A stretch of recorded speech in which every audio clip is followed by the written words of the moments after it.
Ginawang slam dunk contest ang regular game ng import ng Magnolia. For the first time kinalaban ni Gio Halalon ang dati niyang kupunan. Di naman umubra ang drama ni The Beast pero inangasan pa ang bench ng Northport. Magnolia Star Hotshots versus Northport Batang Pier.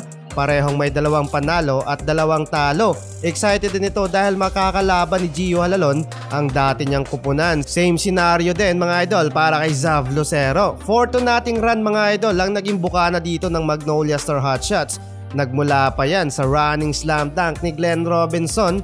No import naman nga pala mga idol sa Northport due to injury. Ginawang slam dunk contest ang laban, gandang low pass mula kay Paulie with alley-oop dunk ni Glenn Robinson III.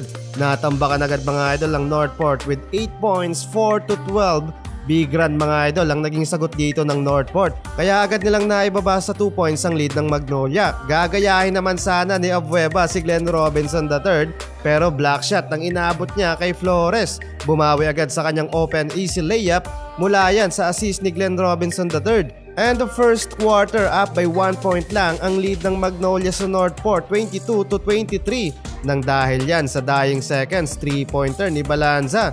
Second quarter taking the lead ulit ang Northport nang dahil sa perfect 2 of 2 free throw ni Flores. Habang kumana pa ng 4 straight points itong si Arvin Tolentino para maitaas sa 3 points ang lead sa game. Yun nga lang 4 straight points din mga idol ang sinagot dito ng Magnolia. Napaka-efficient naman so far ng Northport from the floor. Maging sa free throw halos ipasok din lahat.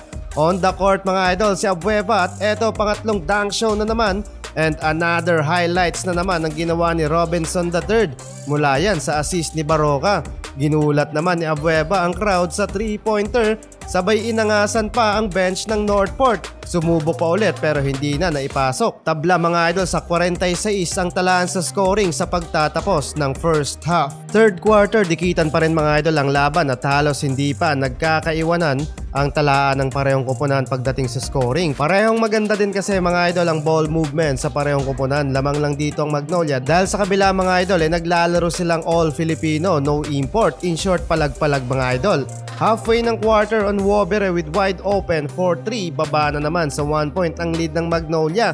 Pero naiwanang ding bukas mula sa sideline 3-pointer itong si Jerick Ahanmisi kaya medyo nakalamang dito ang Magnolia. End of third quarter 73-76. Fourth quarter nakakabo na mga idol ng magandang momentum ang Magnolia at natambakan na nila ang kalaban pero hindi pwedeng magpakampante dahil under 8 minutes baba sa 4 ang lead nila at patuloy pang kumakana dito si Arvin Tolentino. Hanggang sa naitabla na nila sa 77 ang scoring. Under 2 minutes ng quarter, crucial 3-pointer mula sa wide open na si Aris Junicio mula sa assist ni Paulie para may taas ang lead. At lumobo sa double-digit 10 points ang hahabulin ng Northport. Dahil sa magagandang assist ni Paulie sa dying minutes ng laban, naipanalo nila mga idol ang game.